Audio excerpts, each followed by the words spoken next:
Hola amigos, muy buenos días. Bienvenidos a nuestro estudio del Evangelio de Juan bajo el tema ¿Quién es Jesús? Y hace unos días, desde que leímos el capítulo 12, donde fue la entrada triunfal en Jerusalén, dijimos que del 12 hasta el 17 son capítulos muy importantes porque contienen enseñanzas de mucho impacto a nuestra vida. Y estamos hoy en el capítulo 13, después de que Jesús lava los pies a sus discípulos, y leemos del versículo 21 hasta el 30. Y estaban en media cena y Jesús anunció la traición de Judas y dijo, versículo 21, dicho esto, Jesús se angustió profundamente y declaró, ciertamente les aseguro que uno de ustedes me va a traicionar.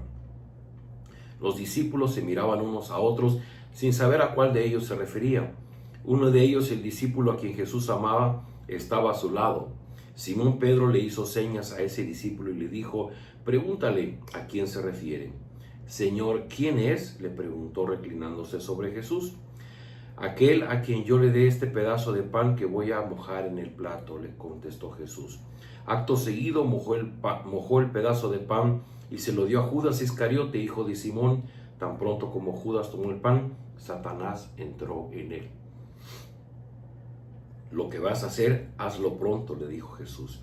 Ninguno de los que estaban a la mesa entendió por qué le dijo eso Jesús. Como Judas era el encargado del dinero, algunos pensaron que Jesús le estaba diciendo que comprara lo necesario para la fiesta o que diera algo a los pobres.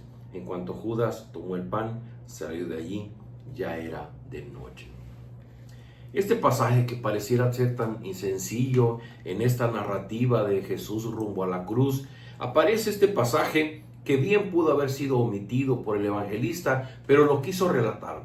Y es el momento en el que Jesús se identifica con aquel que lo va a traicionar. Y no solamente, sino Jesús mismo le da la indicación y le dice, lo que vas a hacer, hazlo ahora. Y aunque no todo el mundo se dio cuenta de lo que estaba sucediendo, Jesús se atreve a declararlo delante de su grupo de discípulos diciendo, ciertamente uno de ustedes me va a traicionar. Y eso despierta la curiosidad en sus discípulos diciendo, ¿quién de nosotros podría hacer eso? Y solamente entre Pedro y Juan, muy cercanos a Jesús, se atreven a preguntar quién sería. Y Jesús dice, a quien yo le dé este pan mojado del plato. Queridos amigos, ¿qué tenemos aquí? Tenemos una historia que está incluida en una historia más grande, la historia de la redención. La historia de la redención no podía concluirse sin este evento tan peculiar. La historia de la redención no podía concluirse sin la traición de Judas. Y esto de principio nos da una gran lección. Que en la historia de la redención hay cosas que nosotros no alcanzamos a comprender ni a prever. Uno se preguntaría, ¿por qué no simplemente le tomaron cuando estaba en el templo? Cuando andaba caminando por las calles. ¿Por qué no simplemente vinieron unos soldados y lo tomaron en ese momento? Bueno, porque lo más seguro es que se hubiera soltado una gran revuelta. Porque las multitudes seguían a Jesús, las multitudes admiraban a Jesús, las multitudes comían de los milagros que Jesús hacía. Así que tenían que buscar un momento en el que Jesús estuviera pues indefenso, estuviera alejado de las multitudes para poder tomarlo. Y ese era justamente el papel de Judas Iscariote, buscar ese momento en el que él pudiera dar el aviso a los judíos, a los líderes judíos, para que mandaran a la guardia romana y lo apresaran, sin que esto causara mayor alboroto. Pero en el fondo de todo esto es un hecho lamentable, es un hecho no deseable en medio del plan redentor de Dios. Pero, ¿qué significado puede tener eso para nuestra vida? Bueno, porque hoy día tal vez los cristianos vivimos soñando y vivimos aspirando a una vida en la que no hay circunstancias negativas, que no hay circunstancias que se oponen a nuestros planes. Nosotros quisiéramos que por nuestra fe en Dios nuestro camino fuera allanado, que no hubiera enemigos, que no hubiera contratiempos. Y lo contrario que sucede es que en nuestro camino siempre hay situaciones que parecen estorbar el cumplimiento del plan de Dios en nuestra vida. Pero queridos amigos, mientras vivamos en este mundo y mientras el plan de Dios se concluye para nuestra redención, nosotros estamos sujetos a vivir las inclemencias del tiempo, las situaciones complicadas, los obstáculos en el camino.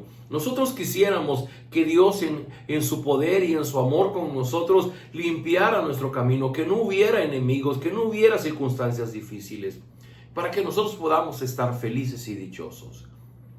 Probablemente el Señor Jesús él mismo deseaba que se hubiera cumplido el plan redentor de Dios sin Él tener que ir a la cruz, sin Él tener que ser traicionado.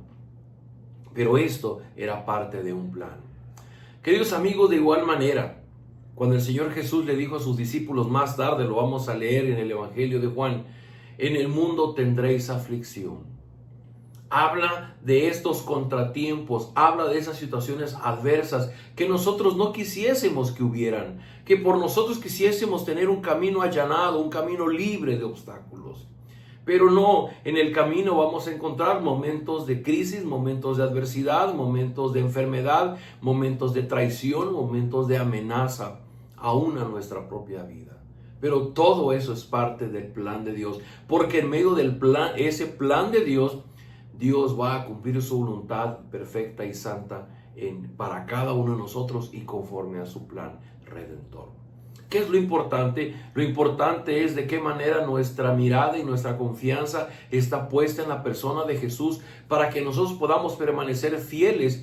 El Señor Jesús se tomó en distintos momentos tiempos para orar al Padre. Así que cuando Jesús se enfrenta a este momento frente a Judas, Jesús no está enojado contra Judas, porque Jesús, en el entendimiento que tenía con su Padre, Él sabía que esto era necesario y sabía que lo que Judas estaba haciendo era una parte importante en el cumplimiento del plan.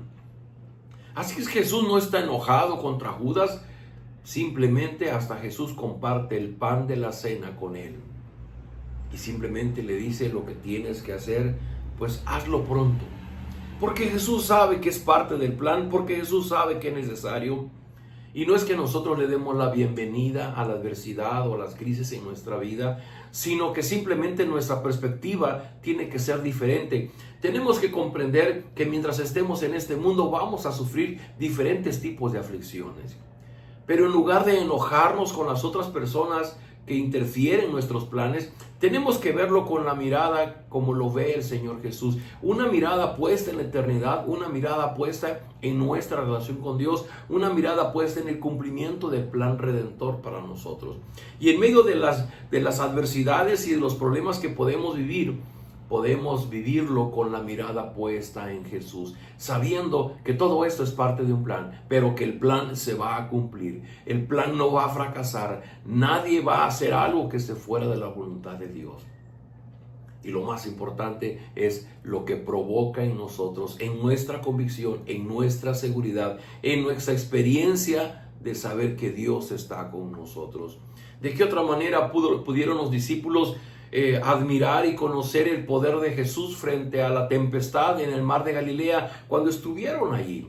¿De qué manera nosotros vamos a poder experimentar el poder de Dios, su grandeza, haciéndose presente en nuestra vida cuando tengamos las situaciones complicadas? Pero nuestra confianza debe estar puesta en lo que Dios está haciendo. Dios tiene un plan, el plan redentor, en el que el Señor Jesucristo es la pieza fundamental. Y Él nos dio ejemplo de caminar rumbo a la cruz con esa templanza, con ese dominio, con esa mirada puesta en el Padre, buscando que su voluntad se cumpliera. También nosotros. Yo te invito a que esta mañana tú puedas, frente a la adversidad que tú tienes, tú digas: Padre, tú quieres mostrarme algo, tú quieres santificarme, tú quieres madurar mi carácter, tú quieres madurar mi convicción, mi fe, mi confianza en ti. Que esas circunstancias me permitan hacerlo. El problema es lo de menos. Dios lo puede arreglar en un tris. Pero lo más importante es tu fe, tu confianza, tu convicción hacia la persona de Jesús. Oremos. Padre, gracias por tu palabra. Gracias por podemos ver en Jesús esta templanza, este dominio propio frente a Judas que estaba por traicionarle. Pero Jesús sabía lo que tenía que suceder.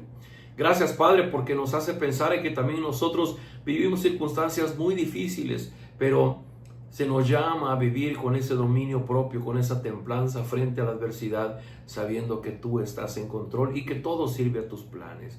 Ayúdanos, Señor, a mirar a Jesús como nuestro ejemplo, como nuestro Salvador, y poder experimentar tu poder y tu amor y tu gracia derramada en nuestra vida. Oro por aquellas personas que están pasando tiempos muy difíciles. Derrama de tu misericordia y que puedan experimentar tu consuelo y tu fortaleza en medio de las dificultades de la vida. Todo esto lo pedimos en el nombre de Jesús. Amén. Amigos, nos vemos el día de mañana.